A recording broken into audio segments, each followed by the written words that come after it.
So if I was going to start an Amazon KDP business in 2024, and I'm looking specifically at medium, low content books, these are some of the areas that I would definitely focus on. I've been doing Amazon KDP for about 18 months. So these are some of the things that I have learned along the way. And I want to share these with you today so that you don't have to spend 18 months to get to the same point that I'm at now. I want you to hit your goals way faster. So without further ado, let's dive right in. So it always starts off a little bit boring, I always think, with Amazon KDP, and you just can't escape it. The fundamentals is you've got to research and you've got to plan. There's so much to be said for that. I think initially I was just kind of like throwing spaghetti at the wall, hoping it would stick, and I was putting out notebook after notebook that wasn't particularly niche down, wasn't particularly even well thought out, planned. I was kind of piggybacking off of other people's designs, which is absolutely fine initially, and you know, sometimes you've got to do that in order to learn, but actually there are some amazing tools out there that you can use to really help you with that research side of things. So my absolute favorite and go-to is BookBolt. Use it all of the time, every single book that I do. I use it for the research side, keywords. I use it for the creation of the books as well. So that for me is absolutely huge. But then I also use a few other tools as well. Answer the Public, I use Google Trends. Publisher Rocket is also another really good, useful tool. If you'd like to see a bit more of an in-depth dive on that as well, let me know in the comments, because absolutely happy to do that. I haven't really shared too much around Publisher Rocket so far, so if it's something that you're interested in, perhaps you know a bit of a comparison video, just pop in the comments below Publisher Rocket. I'll know exactly what you mean. There's also Helium 10 as well, which you'll see there's loads of videos on YouTube about that as well. So there's so many different tools and things out there, but essentially you can start for absolute free if you want to, just by using Google and the Amazon drop down bar. You can also be going in and out of books. You can look at the best sellers. You can do all of that for absolutely nothing. It's just these tools make it so much easier. And I wish that I'd invested in the tools a little bit earlier. It would have definitely sped up that research process. But equally, I think the result that I've come to by doing the free methods initially has made me have a greater understanding of the research and the planning side as well. Obviously, medium and low content books, the competition is there. It's really competitive, and that's absolutely fine. You just need to kind of wiggle in and find a little bit of space. And I do think there is something said for niching down. Some people are like, no, just jump into a big niche and see what happens. I do like to really think about who it is that I'm selling to and how, you know, I can just make a better product for that person, and it does definitely translate into sales, so I do think it is worth it. Equally, I don't run away from an oversaturated niche either. I'm just very specific about who it is that I'm targeting whilst I'm there. So next up, we do have the design and the content creation itself. Obviously, particularly with your front covers, this is what people are seeing when they're scrolling through on Amazon KDP. So you really want to create some very eye-catching designs, but they don't all need to be like over the top massive floral patterns or something quirky. Actually, some of the best designs are really pared back, really simple, and again, it's about thinking about who it is you're selling to. So next up, we have our content creation and the design as well. And I think often, like, we're like, oh well, I like this, I like that, I'll just shove that on a notebook and, you know, see what happens. But actually, I think be a little bit more considered about it. Do see what's out there within the same kind of space that you're in and see how those books are being received. But equally, you do need to have a uniqueness to it as well.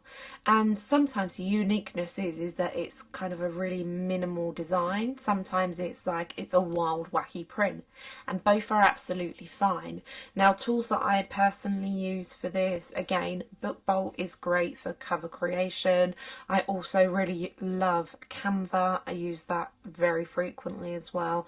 But there is also things such as Adobe Illustrator, Affinity Designer as well. And they are also really, Kittle is another one.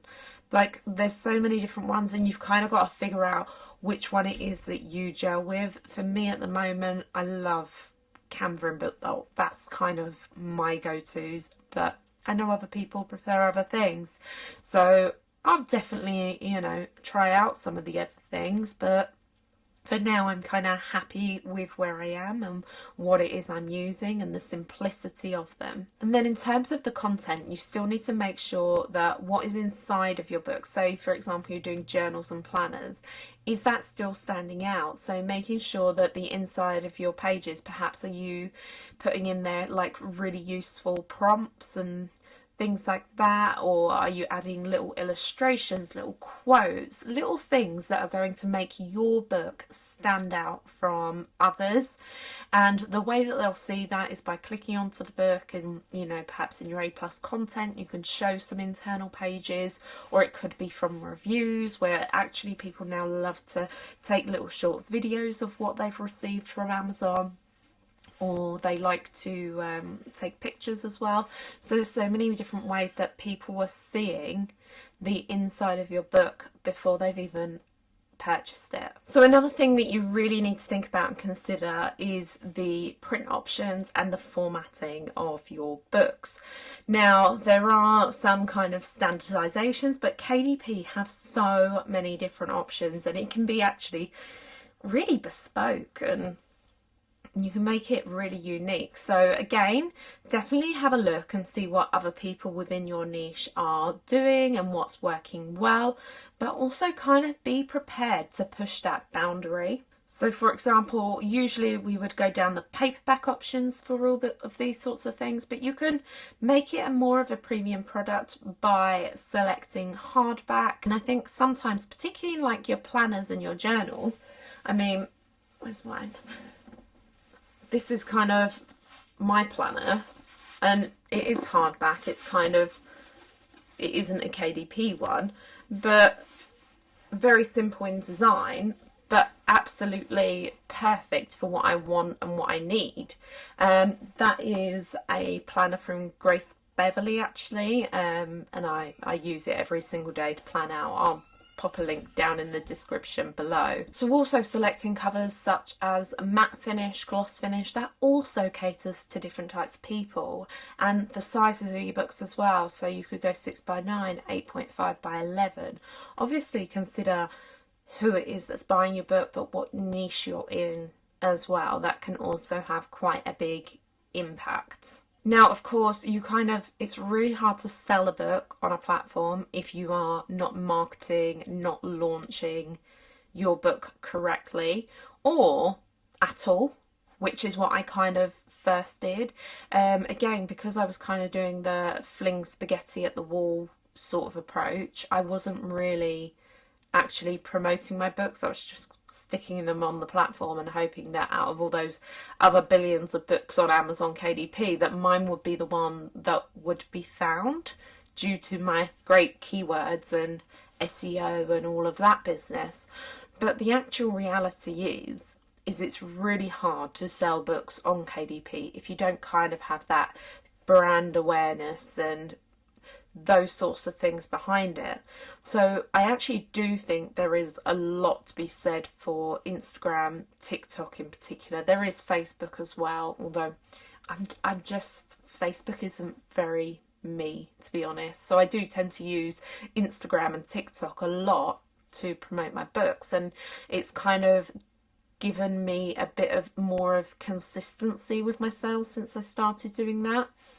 And it might just be, you know, each day creating a small little video of me filling out a planner page, or it might be the colouring in a page, or just a quote that is sort of relevant to the sort of book that I'm doing.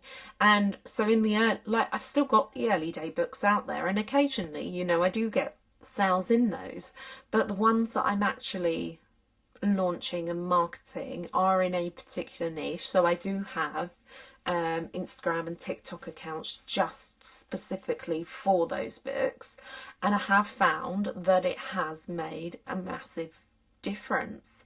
Like I would say the books have like 10x in sales because of that. It could be as well that I have been more specific with niching down, and I've done all the other steps as well, and it could totally be a bit of a compounding effect, but I just don't want you to undersell it. Obviously as well, you can run Amazon ads.